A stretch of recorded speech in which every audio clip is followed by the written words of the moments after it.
ABC Actu. ABC Actu, c'est l'essentiel de l'information. ABC Actu, c'est la politique, l'économie, le social, la culture, la religion, la science, la technologie, le développement et les divers. ABC Actu, l'essentiel de l'information pour vous, FM Prêt.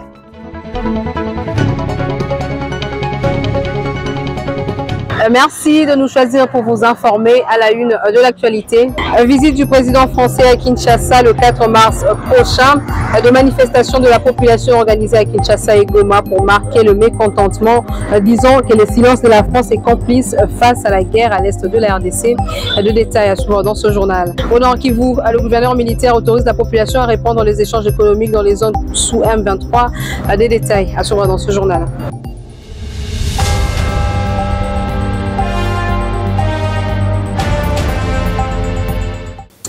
Bonsoir et bienvenue à tous. Ouvrons cette page informative avec le député provinciaux du Sud Kivu de passage à Kinshasa et ont présenté leur civilité au président de la Chambre basse du Parlement, Christophe Mosso.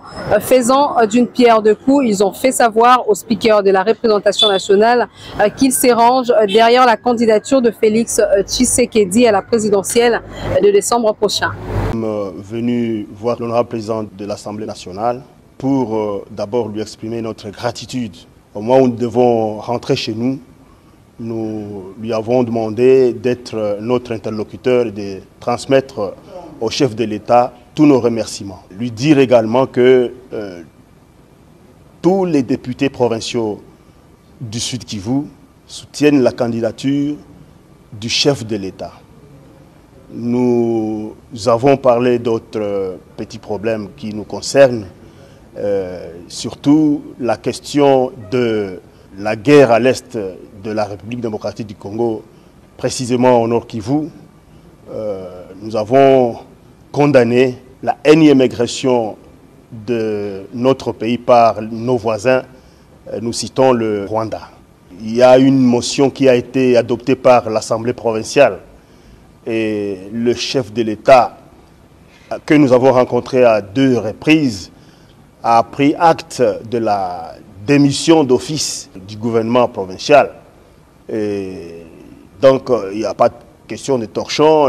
L'institution Assemblée provinciale est bien en place. Aujourd'hui, le gouvernement provincial est démissionnaire et c'est dirigé pour le moment par le gouverneur à l'intérim, qui expédie les affaires courantes, au regard de la loi bien sûr, en attendant qu'on puisse organiser les élections telles que le veut la loi. Sur cette question-là, c'est réglé. Nous attendons seulement que ce processus continue. Nous avons demandé à l'honorable président de l'Assemblée nationale de pouvoir accompagner la suite du processus parce que le vice-gouverneur a déjà pris ses fonctions pour expédier les affaires courantes. Nous attendons à ce que la CENI organise ces élections-là.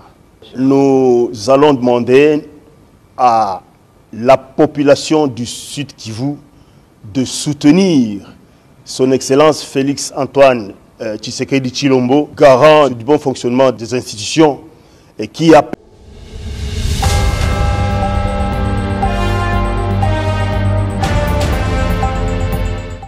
trouver de solutions urgentes et pratiques pour mettre fin aux embouteillages dans les rues de Kinshasa. C'est le but de la rencontre du groupe de travail sur les embouteillages élargi aux députés et sénateurs dans le souci de renforcer l'efficacité des options déjà levées à ce sujet. Regardez. Le groupe de travail sur les embouteillages dans la ville de Kinshasa, institué par le ministre intérimaire des Transports, Voies de communication et de désenclavement, Maître Marc Ekila Likombo, a été élargi aux députés et sénateurs dans le souci de renforcer l'efficacité des options levées précédemment. Ce caucus des sénateurs élus de la ville de Kinshasa, conduit par Didier Moumengi en vacances parlementaires, qui avait déjà travaillé sur la problématique du désengorgement de la ville, a préconisé des solutions structurelles et pérennes. Pour Didier Moumengi, il faut notamment polycentrer la ville de Kinshasa en fonction des causes à la base des embouteillages. Nous nous sommes donnés comme obligation de répondre à ces raisons fondamentales de déplacement à la ville de Kinshasa et que notre réponse ne soit pas situationnelle mais structurelle pour changer profondément le système de mobilité dans notre pays à plusieurs échelles, le court terme, le moyen terme et le long terme. On essaye de polycentriser ces infrastructures scolaires avec l'accord des jésuites et de certains privés. Alors que plusieurs propositions ont été discutées à court, moyen et long terme, les différentes parties prenantes ont appuyé la position de Maître Marc Ekila qui a insisté sur des solutions urgentes et pratiques selon les instructions du chef de l'État, Félix-Antoine Tshisekedi Tshilombo. À cet effet, cette commission de travail, désormais formalisée, entame dès la semaine prochaine un travail de terrain pour tester l'efficacité des mesures prises jusque-là. Pour cette phase expérimentale, sous la supervision de la Commission nationale de prévention routière et des autres services du ministère de Transport, voies de communication et de désenclavement, avec l'accompagnement des commissariats généraux et provinciaux de la police nationale congolaise, de la Cour de cassation et des associations regroupant les conducteurs des véhicules, certaines artères de Kinshasa, à l'instar des avenues Ngouma et de tourisme communément appelé Nzela Maï, seront transformés en sens unique pendant des moments de forte densité des véhicules, tout en ouvrant des voies de recours pour le sens inverse. Cette phase expérimentale sera précédée d'une grande sensibilisation des usagers des routes car les contrevenants seront traités conformément à la loi en vigueur.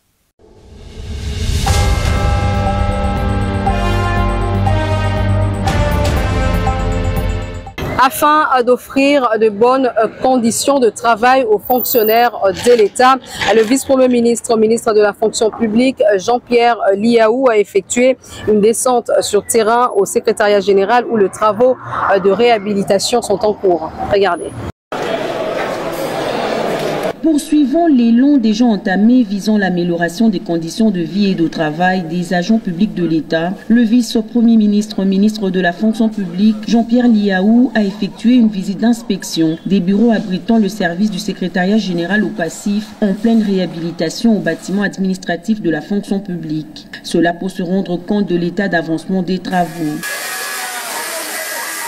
Ceci entre dans la droite ligne de la vision du chef de l'État qui vise à bâtir une administration où les fonctionnaires travaillent dans les conditions socio-professionnelles améliorées, tenant compte des impératifs de la qualité de vie ou de travail.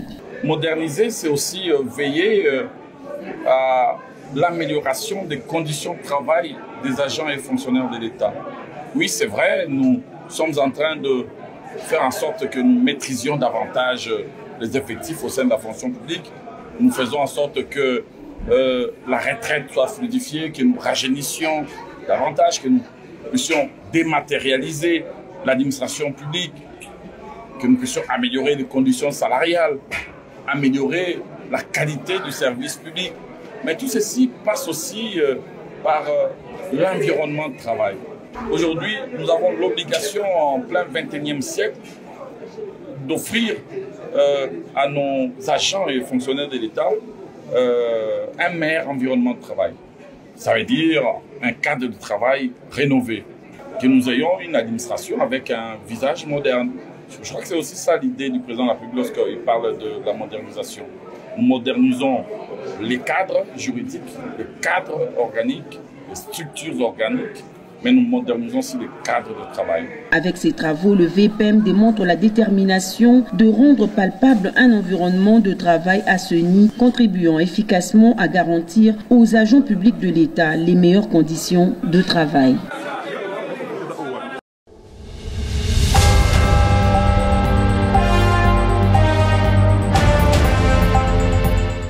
Je l'ai annoncé au sommaire de Kinshasa à Goma. La visite d'Emmanuel Macron n'est pas bien vécue par une frange de la population congolaise. Elle a fait savoir par de manifestations organisées mercredi 1er mars devant l'ambassade de la France à Kinshasa ainsi que dans la ville de Goma. Regardez. Le président français Emmanuel Macron arrive ce samedi 4 mars 2023 à Kinshasa sur invitation du chef de l'État RD congolais Félix-Antoine Tshisekedi Tshilombo. Saisissant de cette opportunité, quelques mouvements citoyens congolais ont manifesté dans les rues de Kinshasa ainsi que dans la ville de Goma. Ils accusent la France d'être en connivence avec le régime de Paul Kagame qui agresse la République démocratique du Congo. Rwanda qui nous agresse depuis plus de 25 ans. Depuis, on peut compter plus de 40 millions de morts. Bouche bée et la France n'intervient pas. C'est aujourd'hui, M. Macron vient ici pour compatir avec nous, nous montrer des larmes de crocodile. Certains d'entre eux sont allés loin jusqu'à scander le nom de Vladimir Poutine avec drapeau russe à la main. À Goma, la capitale du Nord Kivu, un drapeau français a été même mis à feu. Yo Solandi, na ba chaîne internationale. Est-ce que bazo na ba génocide à Congo? Est-ce que ba condamné Macron? Est-ce que bazo condamné bato bazo sala biso mabe? Ndekolanga, plusieurs troupes armées aux est. Yebisanga ba arrêter nini. Bomoni basali bazo tampon. Bomoni bazuli sous mboka la biso la masiso à Kolkan. Bomoni M23 bani ko sala recensement. M23 est boycotté état de siège. Ba M23 baza banani bo ba koma ko maltraiter biso ba kolomboka. Yango lelo biso toye koloba to boy Macron na mboka la biso. Réagissant à ces manifestations anti-visite d'Emmanuel Macron, le gouvernement congolais dit comprendre la colère des Congolais qui attendent qu'Emmanuel Macron condamne clairement les Rwandais pour son agression.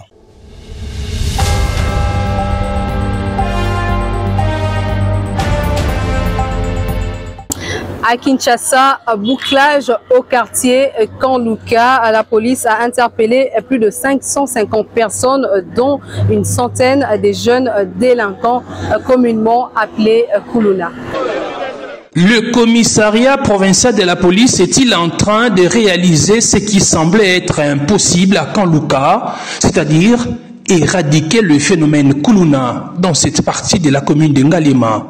Les hommes du général Silvano Kasongo, avec la LENI et l'UPIHP, appuyés par la 14e région militaire, ont mené une opération spéciale de bouclage du quartier Kanluka, connu comme un des bastions du banditisme à Kinshasa, avec les délinquants criminels appelés Kuluna. La nuit du mardi 28 février à mercredi 1er mars 2023, la police ville de Kinshasa a interpellé plus de 560 personnes.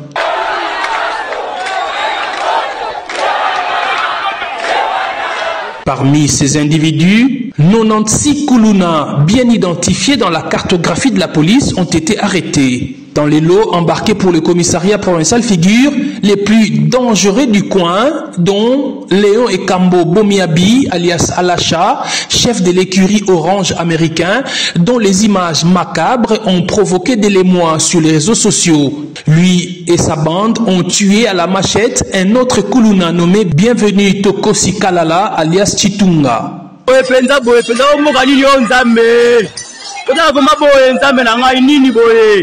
Alacha est passé aux aveux. Si bavu ezongi na cause ya auto ba poser pas na en plus ba kei po batika bongo ba tikite ba ye lisusu batika nde na moko na bango yango akufaki eza teke biso to ke olukae biso to ke na olukete azuki singa meto ko olukete to vandi ba ye lisusu ba poser deuxième acte. Le reste des personnes interpellées à Kanluka, présentées comme n'étant pas des Kuluna, ont été relâchées et remises à leur famille, sur ordre du commissaire provincial Silvano Kasongo.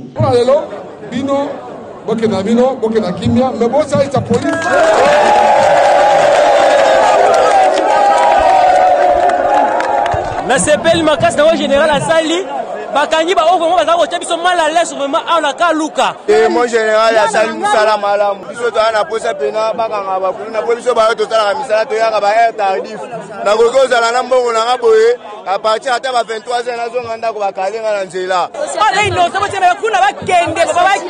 S'adressant à la population, le général Kasongo l'a appelé à s'armer de courage et dénoncer les Kuluna. La population a décrié l'insécurité au camp Luka. On a reporté plusieurs fois cette opération d'aujourd'hui parce qu'il fallait atteindre les cibles. Vous savez, il y a la promiscuité ici, le terrain est accidenté, il y a des marécages, il y a beaucoup de problèmes sur le plan infrastructure. Alors il fallait vraiment prendre toutes les précautions. On a fait beaucoup de réunions, beaucoup de stratégies. Aujourd'hui, nous avons, depuis hier, on a travaillé, la nuit notamment, jusqu'à ce matin. On a atteint l'objectif. Je crois que quand Luka sera calme.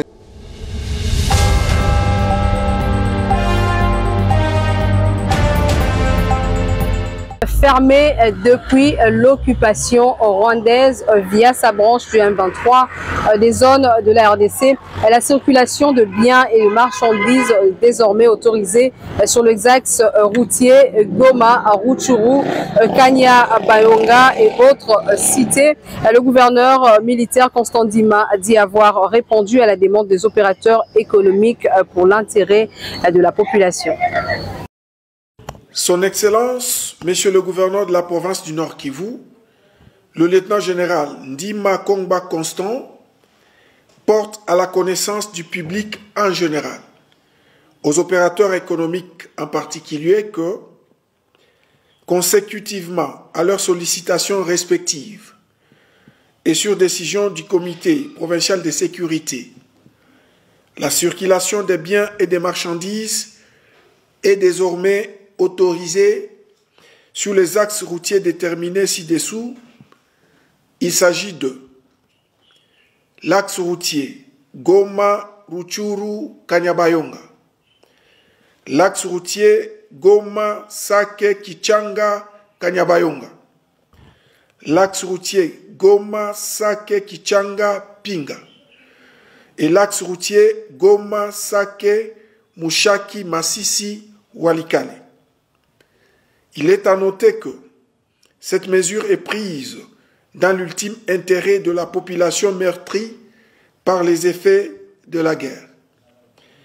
Toutefois, la mesure de suspension des formalités douanières au poste frontalier de Bunagana demeure démise. L'autorité provinciale instruit les agents des services de l'ordre et de sécurité de veiller à l'observance sans faille du contenu du présent communiqué. Fait à Goma, le 1er mars 2023.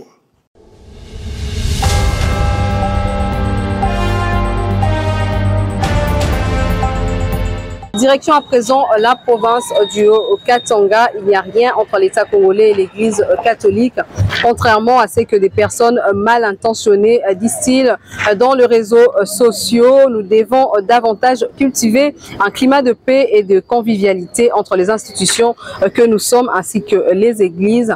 Ces propos sont du gouverneur Jacques Yaboula qui a échangé avec l'archevêque Fulgence Muteba à Lubumbashi le mercredi 1er mars. On l'écoute. À son arrivée à l'archevêché de Lubumbashi, le gouverneur Jacques Yaboula Katwe est accueilli par l'archevêque métropolitain de Lubumbashi, Monseigneur Fulgence Muteba. Les deux hommes ont d'abord passé en revue les incidents survenus récemment à l'archevêché de Lubumbashi. Pour l'autorité provinciale, il n'y avait rien de nuisible, il y avait un problème de procédure. Il s'agissait de la visite des hommes en uniforme qui sont venus pour des pratiques d'entraînement militaire, surtout dans le cadre de sécurité de hautes personnalités dans les lieux publics. Nous avons effectivement condamné la procédure. Il n'a pas été observé, c'est-à-dire ils sont venus ici pour se présenter et solliciter, mais ça aurait dû se faire au préalable et que nous, les autorités provinciales, nous aurons dû aussi nous impliquer pour avertir l'archevêché de sorte que la porte de l'église soit ouverte. Et donc je crois que il y a un rapport de l'église catholique de l'archevêché qui va nous être présenté.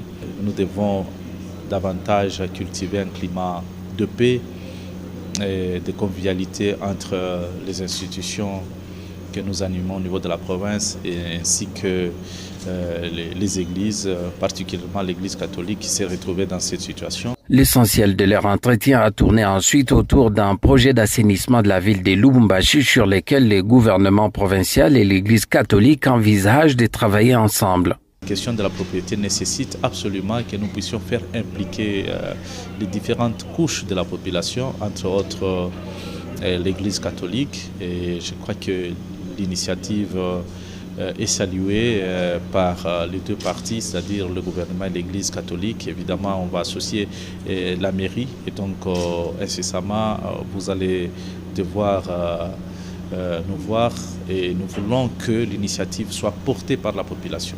C'est comme ça que l'archevêque va prendre le devant pour que nous puissions nettoyer notre ville et la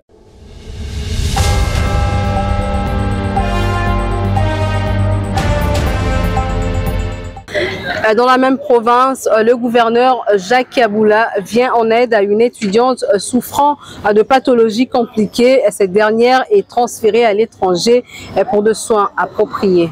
Regardez.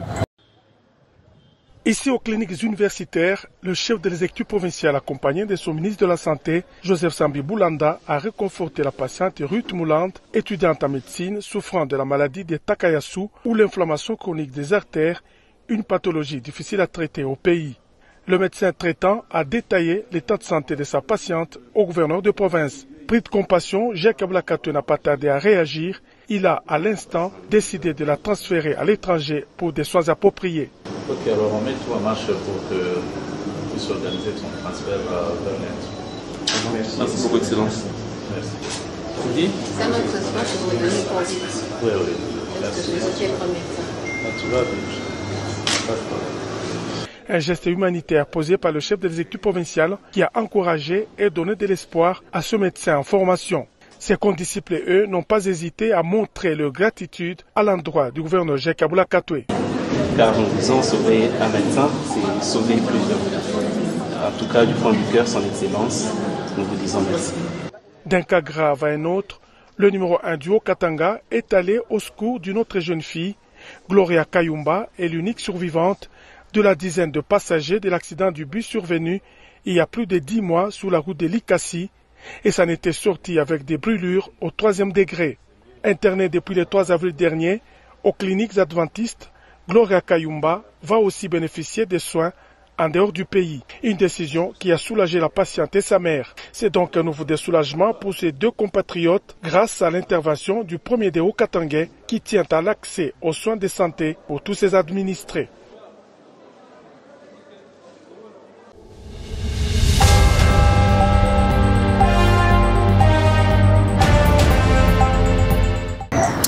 Voilà qui marque la fin de ce journal. Place au rappel de titres. Visite du président français à Kinshasa le 4 mars prochain, de manifestations de la population organisée à Kinshasa et Goma pour marquer le mécontentement, disant que le silence de la France est complice face à la guerre à l'est de la RDC. Vous l'avez suivi dans ce journal. Et au Nord Kivu, le gouverneur militaire autorise la population à reprendre les échanges économiques dans les zones sous M23. Vous l'avez également suivi dans ce journal. Ce journal est complètement terminé. Merci à tous pour votre attention.